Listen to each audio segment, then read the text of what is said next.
लोकसभा चुनाव अपने चरम पर है, जहां भारतीय जनता पार्टी ने इस बार 400 का नारा दिया है, तो वहीं विपक्ष कह रहा है कि इस बार भारतीय जनता पार्टी 150 सीटें ले तो बहुत बड़ी बात होगी। पिछला चुनाव यानी कि 2019 के चुनाव में भारतीय जनता पार्टी ने कई राज्यों में क्लीन स्वीप किया था, पर क्या अब की बार भी ऐसा भारतीय जनता पार्टी कर पाएगी, ये अपने आप में बड़ा सवाल है। इसी मुद्दे पर हम आज बात करेंगे हरियाणा की। सबसे पहले हम हरियाणा की बात करते हैं।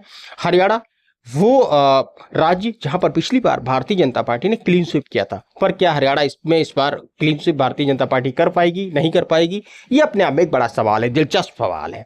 अब बात करेंगे सबसे पहले गुड़गांव लोकसभा सीट की। गुड़गांव लोकसभा सीट, इस सीट पर वर्तमान में सांसद है राव इंद्रजीत। इस बार राव इंद्रजीत का जो मुकाबला है वो है राज बब्बर के साथ। राज बब्बर कांग्रेस से चुनाव लड़ रहे हैं।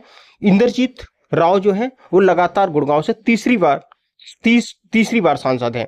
पहला चुनाव राव इंद्रजीत ने 2009 में जीता था, वो भी कांग्रेस से चुनाव जीता था। उसके बाद राव इंद्रजीत ने 2014 में पाला बदला और वो भारतीय जनता पार्टी में शामिल हो गए, और उन्होंने भारतीय जनता पार्टी में शामिल हुए 2014 में। 2014 का लोकसभा चुनाव जीता। उसके बाद उन्होंने 2019 का लोकसभा चुनाव जीता। और तो इस लिहाज से देखा जाए तो राव इंद्रजीत काफ़ी मजे हुए खिलाड़ी हैं। लेकिन अगर वहीं दूसरी तरफ अगर राज बब्बर की भी बात की जाए तो राज बब्बर भी कम मजे हुए खिलाड़ी नहीं हैं, क्योंकि राज बब्बर 3 बार लोकसभा सांसद रह चुके हैं और 2 बार राज्यसभा सांसद रह चुके हैं। ऐसे में दोनों का पलड़ा लगभग बराबरी का है। इस लोकसभा में बात की जाए विधानसभा सीटों की, तो इस लोकसभा में 9 विधानसभा सीटें हैं, जिसमें से 4 भारतीय जनता पार्टी के पास विधानसभा है और 4 जो है वो कांग्रेस के पास विधायक हैं, और 1 सीट पर जो है वो निर्दल विधायक है। ऐसे में अगर इस लिहाज से देखा जाए तो यहाँ पर बराबरी का मुकाबला है। अब बात करते हैं वोटरों की। यहाँ पर जो मुस्लिम वोटर है उसकी तादाद लगभग 4 लाख से ज़्यादा की है, तो वहीं पंजाबी जो वोटर है उसकी भी संख्या लगभग मानी जाती है कि 1,80,000 के करीब में यहाँ पर पंजाबी वोटर है। पंजाबी वोटरों की अगर बात करेंगे तो पंजाबी वोटर जो है परंपरागत अगर माना जाता था अब तक, वो भारतीय जनता पार्टी के तरफ माना जा रहा है, गुड़गांव का वोटर जैसा कि गुड़गांव को लेकर के। लेकिन इस बार स्थितियां बदली हुई हैं, क्योंकि राज बब्बर पंजाबी हैं। ऐसे में कहा जा रहा है कि राज बब्बर जो है वो पंजाबी वोटरों में सेंधमारी करेंगे और वो वहां पर अच्छी खासी घुसपैठ कर सकते हैं।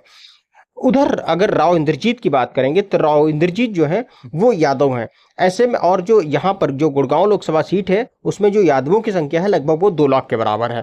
लेकिन जो राव इंद्रजीत है उनके साथ दिक्कत ये आ रही है क्योंकि जो जेजेपी है जेजेपी ने जो अपना कैंडिडेट दिया है वो राहुल फाजिलपुरिया को दिया है। राहुल फाजिलपुरिया यादव हैं, तो ऐसे में 2 यादव कैंडिडेट हो गए। तब यादव के 2 कैंडिडेट होने की वजह से यहाँ पर वोट जो है वो बट सकता है। अगर वोट बटेगा तो सीधी सी बात है कि यहाँ पर जो राव इंद्रजीत है यानी कि भारतीय जनता पार्टी को नुकसान होने की उम्मीद रहेगी।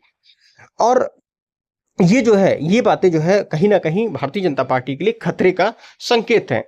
दूसरी तरफ अगर बात की जाए, जैसे 2019 की बात की जाए तो 2019 में भारतीय जनता पार्टी के जो राव इंद्रजीत हैं इन्होंने कांग्रेस से कैप्टन अजय यादव चुनाव लड़े थे। कैप्टन अजय यादव को लगभग 4 लाख वोट से इन्होंने चुनाव हराया था।